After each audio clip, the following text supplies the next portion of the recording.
Greetings, my friends. Hope you're doing well. Dr. Faisal Sami here, board certified radiologist. And today I'm going to talk to you about how, as an IMG, an international medical graduate, you can get a stellar letter of recommendation.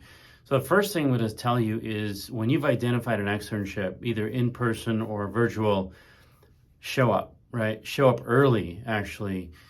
Be attentive when you're in there. Get there early, talk to the support staff, get to know the story behind the story, who's the physician, what are they like, what are they like as a person, what are they like as a physician. You get to know these things by talking to the support staff. So you get to talk to the support staff by showing up early, showing up, right? I can't tell you how many students will, show up late, not really show the respect that's due to the externship, to the experience that the attending physician is providing. So show up on time, show up early. You got to be there early and talk to the people around the physician, around the attending, get to know them, get to know what, makes them tick, right? Become part of the environment, right? That's what you want to do is if you're in for a 2-week rotation or a 4-week rotation is you want to get acclimated to who the people are and you get to learn things, little nuanced little things, right? So show up early, okay? The second thing is stay late, right? So I can't tell you how many students, miss out on the experience that happens when the rotation time technically ends, right? Let's say we end at 2 a.m. Because a lot of our teleradiology rotations end at 2 a.m.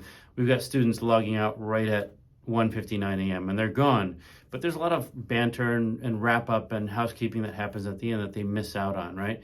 Now, some students are very memorable and they stay all the way through the end for the next, 5-10 minutes while we're wrapping up and whatnot. And they remain memorable to us. And so when it comes time to writing a letter of recommendation, we keep that in mind, right? We keep that in mind that they were there, that, went through the whole thing at the end, ask intelligent questions, right?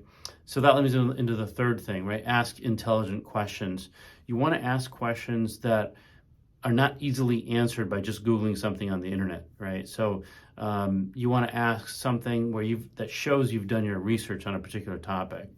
So if you're talking about, let's say I'll use a radiology example. If you're talking about small bowel obstruction and we're looking at a case and you ask, what are the basic criteria to evaluate small bowel obstruction? Well, that you can Google, right?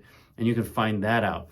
But if you ask a more intelligent question about, what are the different types of small bowel obstruction? In this particular case, what's your opinion in terms of how this patient is evolving in terms of radiology? Is there any follow-up scans that need to be performed in this patient? What were the imaging findings here relevant to which type of small bowel obstruction we're talking about? So if you ask intelligent questions like that, you stay memorable in the attending's mind. And when it comes, again, time to writing a letter of recommendation, then that letter is going to be that much more robust for you, right? Fourth thing, research the attending. So whoever you're going to be rotating with, get to know who the attending is. What are their research interests? What are their clinical interests? Get to know them as a person, right? So when you research the attending, you can ask more intelligent questions about the things that they're going to teach you about, right? So if you research the attending, you're going to learn about their teaching style, get to know their teaching style and try to, adjust and acclimate and answer questions in the manner in which they're asking you and get familiar with that. So researching the attending is very helpful. I did that with my, in my rotations and whatnot. Whoever I rotated with, I researched the attending and tried to ask them intelligent questions about their areas of research, made for a much more robust, intelligent discussion and interaction, right? All right, so when you join an externship, read the instructions that come with the externship, right? So in our externship, we have instructions that come in with the externship.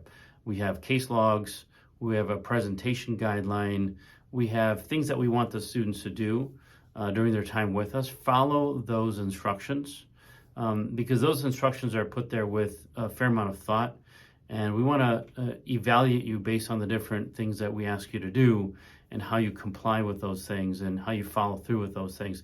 This helps us to gauge what kind of physician you're going to be, what kind of extern you are during your time here with us. So read the instructions of the externship and follow those instructions, right? Last thing, and probably one of the most important things, is after you finish the externship, don't just disappear. Don't go into the witness protection program, right? You finished your externship, you did a great job, you asked intelligent questions, you did a great presentation, you got a great evaluation, but keep in mind that the residency application cycle goes through several months, and occasionally we'll get an attending or a program director or somebody from a residency give us a call, give me a call, send us an email. Hey, what do you think about so-and-so? You sent them a pretty strong letter. What are your thoughts about this aspect or that aspect of what they did? And if you're not memorable, if you haven't stayed in touch during that application cycle, we're gonna have to go back to our notes and try to remember, like, who are you and whatnot. So to stay in touch with us, that helps us to follow up with any other programs you've applied to and so forth. So, just sending a note, an email to our support staff or even to me, just saying, hey, you know what, I got all these interviews. I'm interviewing here. Thank you so much for your letters. We talked about the Chicago Telluride experience during the interview. It was wonderful. Those kind of updates are very helpful.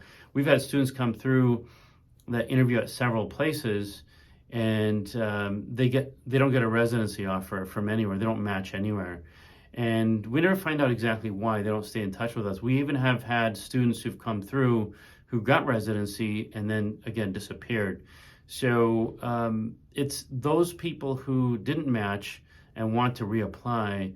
You want to leverage the experience that you had with us and use that into your next application cycle.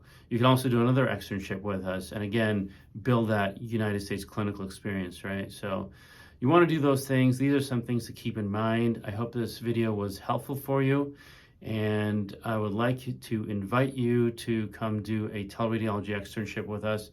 You can go to chicagotelluride.com/externships and learn all about it. Thank you very much.